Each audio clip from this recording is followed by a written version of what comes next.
This is Behind Closed Deals. We'll be chatting with multifamily maestros Uncovering their strategies and unraveling the latest market happenings. bringing you intel you can't buy. Well, hello, and welcome to Behind Closed Deals. I'm Hannah Ott, here in Indianapolis on the Indiana multifamily team, and we're excited to talk to you today. We've got a special guest with us today, Kimber Kinsley, and we're excited to talk to you today about what's new for us in 24. And we're also going to talk to you a little bit about our team and our process and why all of those things matter to you out there, whether you're a buyer, a seller, an owner of real estate. If you interact with our team, we want you to know a little bit about our process and some of our new faces and teammates for 2024. But we have some news to share about what's new for us in 24. We are at a new platform and we have a new boss. And Kimber is our boss, and she is on with us today. So we had a great 5 years at Cushman and Wakefield, and at the end of last year, we joined CBRE. And we came to CBRE. It was a great opportunity for us to continue to scale and grow our business, offering us some new tools and some new powerful partners. And brokers moving around at firms is not something that was very typical. And as you guys know, George has a multi-year career. Sometimes I joke and say it's 100 years, but I think it's just under 40 years. So, George, did this used to happen years ago that teams and brokers would move around? Hi, everybody. I'm George Tickajohn, and this is a relatively new phenomenon. I've been doing this for about 40 years. I'd say the first 20 years, it rarely happened. It sort of giving you a little bit of history of the commercial real estate brokerage business. For decades, the business was all about cowboy brokers going and doing deals on their own. Then I'd say sometime in the mid 90s, there was cowboys started coming together and forming teams, and then bringing in other members of the team who weren't cowboys to help facilitate deals. So Any cowgirls, George? These cowboys, new cowgirls. it's an asexual term. So Oh, okay. So, and the reality is, back in the before the 90s, there weren't too many cowgirls in the business. It's changed quite a bit.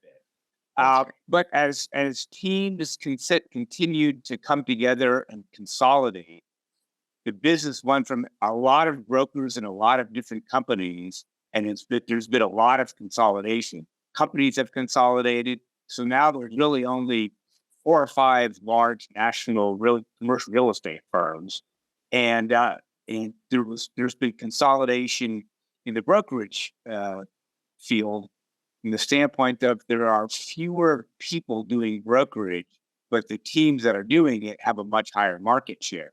So it's very hard for a company to build a business from scratch. So starting about 15 years ago, it became easier and more common for one company to basically bring in a team from another company. So in 2018, we went from Tickajohn Associates to Cushman. And then because Cushman did not have a multifamily presence in Indianapolis. And then in 2023, we went from Cushman to CBRE because we think the platform is a better platform for multifamily brokerage. So that's a little bit of the history. So there are very few cowboys or cowgirls left. It's mostly larger, sophisticated teams that are doing the vast majority of the brokerage business. well, one of the cowgirls in the business is Kimber Kinsley. And Kimber was instrumental in bringing us to CBRE and having us join the platform. And so I'd love for you guys to get to know Kimber a little bit. So Kimber, if you tell us a little bit about your background and how you got connected with our team. Awesome. Thanks, Hannah. Thanks, George. Happy to be here. So a little bit about myself. So I'm the managing director for our Indianapolis office for CBRE. I actually started my career as a CPA in public accounting. So a little bit different than real estate.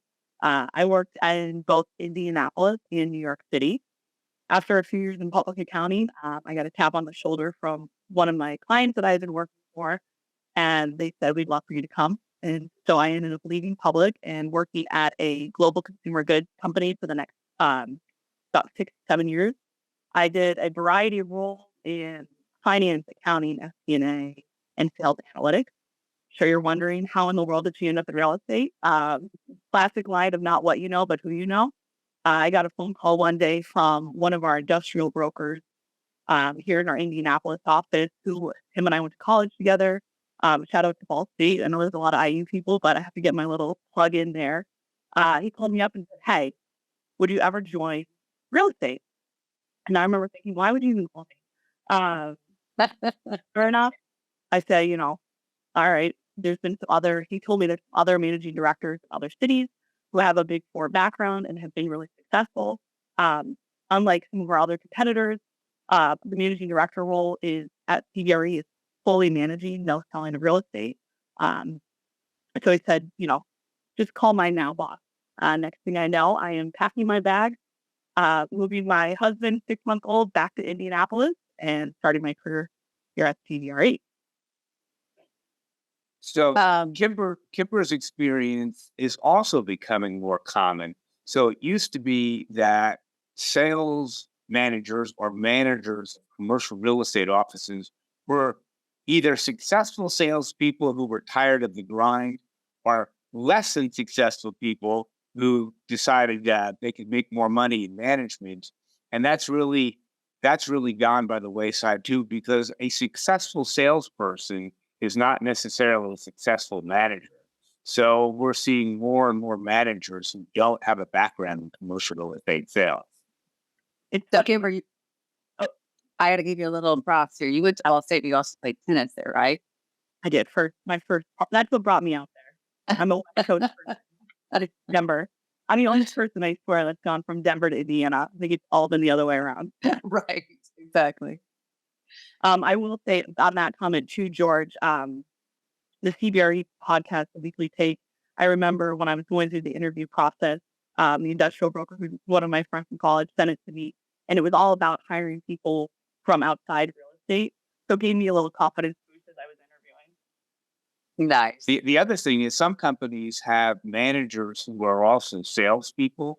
So the managers compete with the brokers. And I know when I was at CB back in the 80s, CB didn't even do it back then. So player coaches at the bigger companies have gone by the wayside to some extent. But I think CB is unique and it hasn't been that way for years and years. And that's a far better model for managing. Yeah, absolutely. Well, speaking of hiring people, Kimber, you recently hired an 11-person team, which includes George and I. And the folks that are listening may be interested to hear sort of how we got connected and why you were interested in adding our team to the CBRE platform. Definitely. So I've been enrolled since October of 22. And when I first got in, as you guys know, I was moving back to Indy, jumping into the real estate community, getting to know my brokers that I had already had at CBRE, a lot of listening, a lot of talking, meeting new people. And I kept hearing grumblings about this George Pickajob guy that used to be at CBRE. Like, who is this guy? Very successful. Next thing I know, I was connected to Hannah, through a mutual friend who said, hey, you're both cowgirls in real estate. Why don't you connect? I'm like, okay. So we got to know each other. And sure enough, he was right. We got along very well. Next thing I know, the opportunity presented itself to bring the team to CBRE, between, the reputation that they had in the market and across the country. I remember getting on a phone call with someone out in our Southern California office, and we were just talking. He was asking me how it was going, and he goes, "Oh yeah, the Pickajob team. You know about it all the way out in California." So when this opportunity came up, I jumped at it. And obviously, the more and more time I've spent with both Hannah and George and the rest of their team, I knew that CBRE is the home for them, and it's been fantastic. Well, it's been really exciting for us to join, and one of the reasons that we were excited about this was to have two things: powerful partners throughout the Midwest, and also the just working with the people here locally. I could just tell we were cut from the same cloth. And one of the things that I really liked about CB is that your Midwest presence, other than Indiana, was you were number one. You were already number one in the Midwest, and you have a lot of really strong partners here, and folks who have great best practices. And we are excited about linking arms with them. And so it's been awesome. We've only been here for just over a month, but have connected with people throughout the Midwest and in other parts of the country. And it's just great to be working with people that share common kind of work ethics and are kind of going after business the same way. One of the things that George and I commented on as we were sort of looking through this process was everybody that we interacted with at CBRE was just top notch and was great. And that says a lot because we had a great experience at Cushman, and the people that we dealt with there were awesome. So to feel like leaving that was a very hard decision. And so we couldn't be more pleased, and we're really excited about being part of the CBRE platform and what that means for, most importantly, for our clients over the next many, many years. And that's that's what we wanted to transition to next is, what does this really mean for our clients, and and also what does this mean for our team, and how we're going to be interacting with our team. So we always say the secret sauce to our success is our processes and our teammates. Gone are the days of one broker, cowgirl out doing deals without being part of a very sophisticated and experienced team.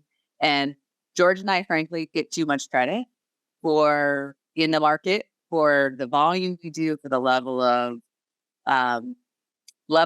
volume that we have, for the level of work that we do. We say behind the scenes, although we're always trying to bring your team in front of the scenes. It's the behind the scenes people. It's the other 9 team members that make this such a seamless process. So we wanted to tell you a little bit about our process and why it matters for you. Hannah, before we do that, I'm going to back up just a little bit. So another reason we came to CB is our goal was to expand our geography. At our previous platform, there weren't that many Midwestern offices with multifamily brokers in them.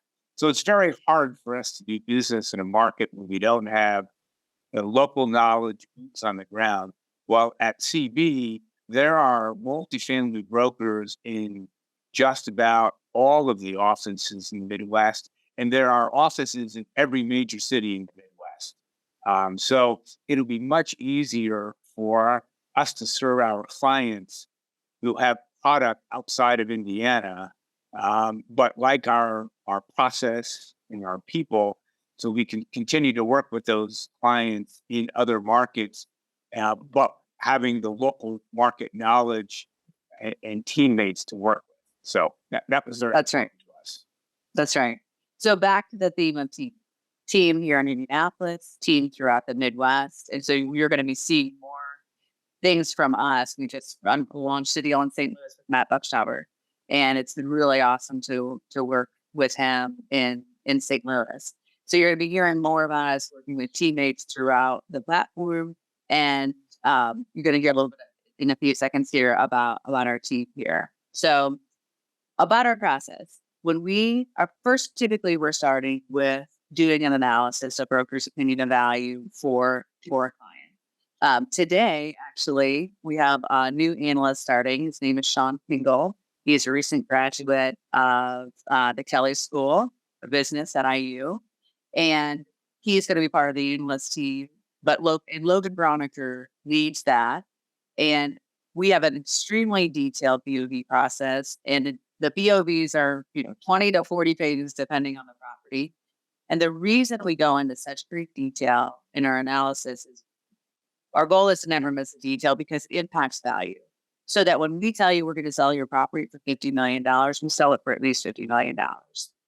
If there's a cable contract that's coming in place, we make sure we understand where the income is coming in and also where the expense is.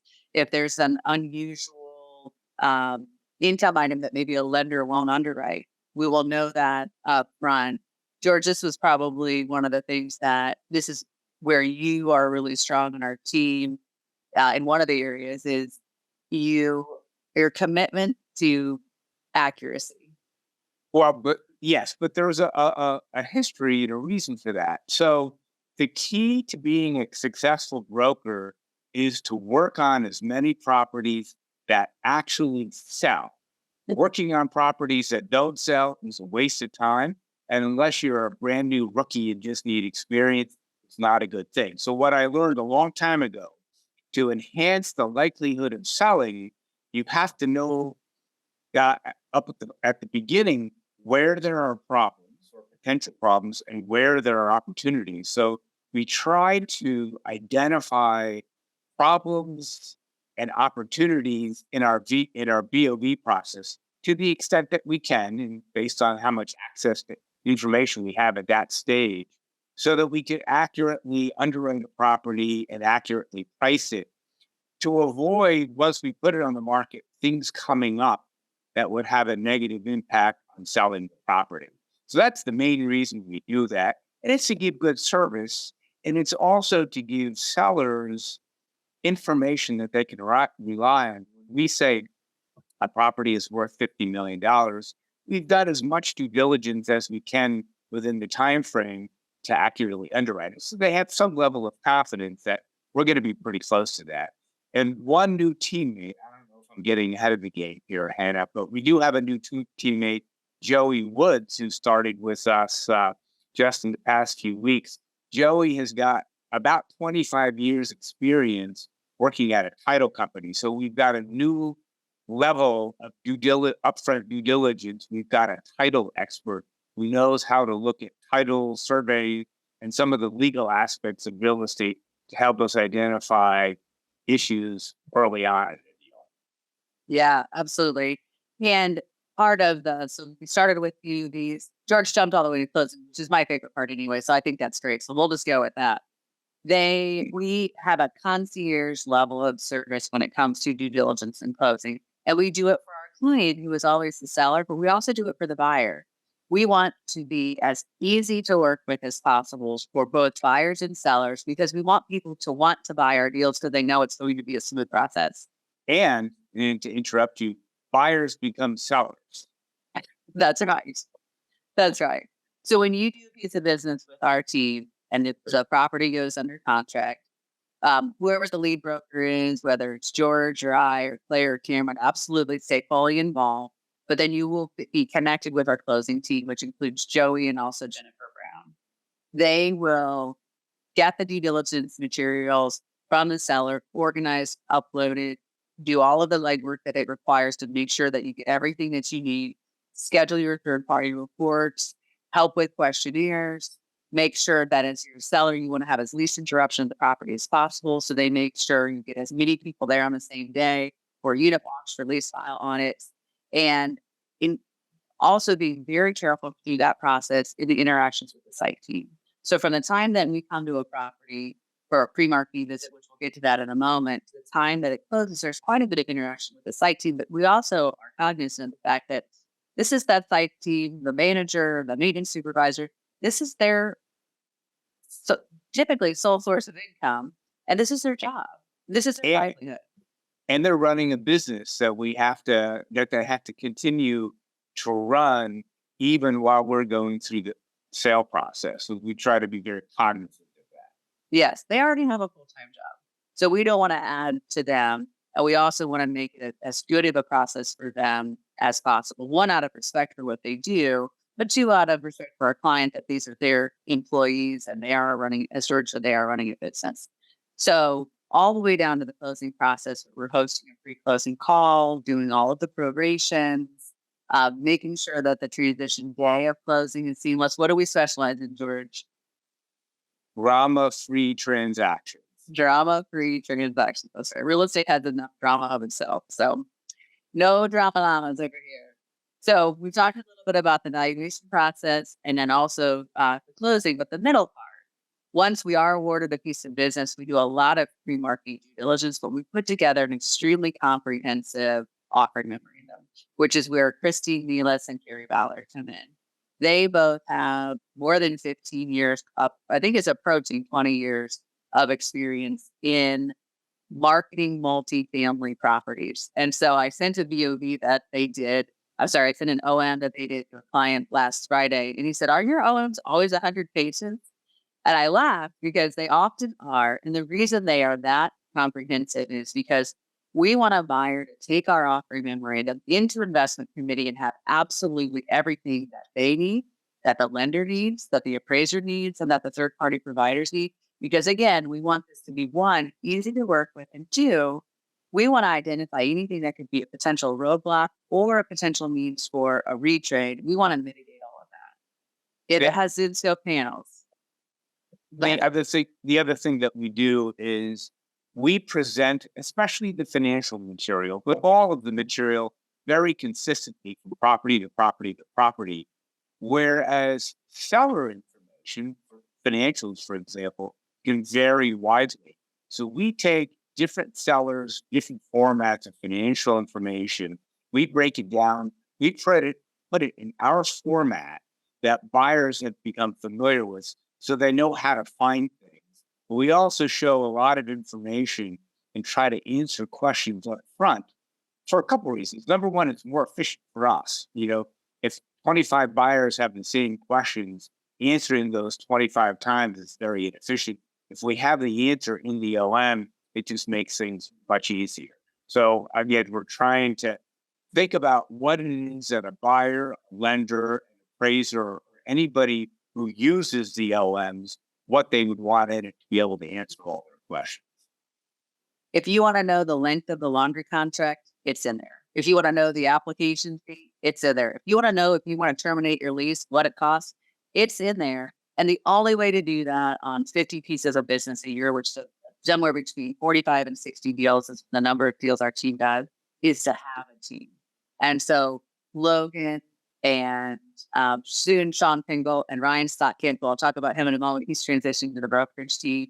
They know the questions to ask and they go to the site. So our marketing team, our underwriting team, they have seen the property. They've been boots on the ground, literally walking around. They know the questions to ask and they gather all of that information. There's no way that just the brokerage team could do this.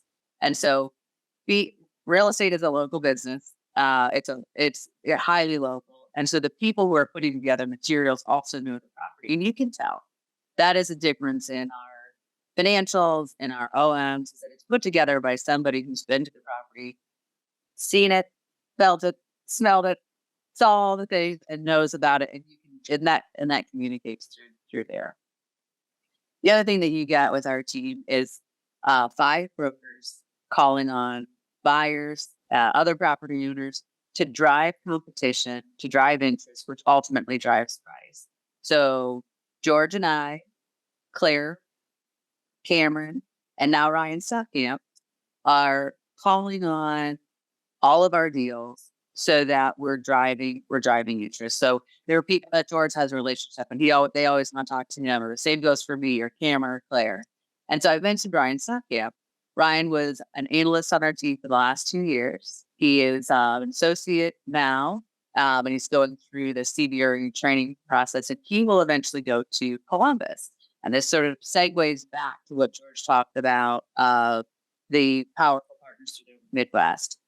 Kurt Shoemaker and Marianne Taylor are based in Ohio and will be pursuing business in Columbus, Ohio with them. And Ryan will actually be in the office in Columbus sometime within the next year or so. And so we're excited that that's part of the growth that our team is going to experience. Then we working with those teammates, but he's also part of the brokerage team at this point. So we've talked about we value the property, we put it on the market, brokers are calling you doing it, and the closing process. That whole thing takes about, from start to finish, it takes about 5 months from the time you put a property on the market to the time you close. But I was talking to Claire this morning, we were working on some prospecting. Most of the time, that 5 months is just a culmination of 5 years, 10 years, 15 years of a relationship with these clients. So many people we talk to for years and years and years before they decide to do anything. And that's one of the great things about the business we do is the relationship that we have the ability to be part of. And George will be the first to tell you, and I think this is true as well. He loves sitting down and meeting with owners. He doesn't care if you're buying or selling. If you own apartments, he wants to sit down with you and get to know your business. I'm really interested in you if you're going to buy or sell. No, I'm just kidding. I care. I like both. But George just taking such a long-term approach to this business, and that's one of the things that really has bolstered our team. So that's an fight for us. What'd you say, Kimber? He's a legend. Yes, he is the godfather of the apartment industry. So that is what's new for us for 24. Good. So what are our plans for 24, Hannah? Do you have any specific? I know you have 5 pages worth of goals and plans. So how about a quick 30-second summary of what we're planning on doing this year? Yeah, absolutely. So I'm a big goal setter. We were so fortunate that last year we had a little over 70% market share in Indianapolis, according to RCA. And so our goal is to maintain high level market share in Indianapolis and Indiana. And also we'd like for about 20% of our business to be outside of the state. So we're partnering on a deal in St. Louis. We're getting ready to work on some business in Michigan. We're excited to be working with Kurt and Marianne. And we're also going to be working in the Louisville market again, which is very exciting for us. So you'll see a lot of things in Indiana. You'll see about 20% of our deals, which should be somewhere between 50 and 60 deals. Probably see about 10 deals from us outside of Indiana. And we're just really excited. I mean, isn't everyone glad that 2023 is over? So we're really excited to have this new year together with you guys.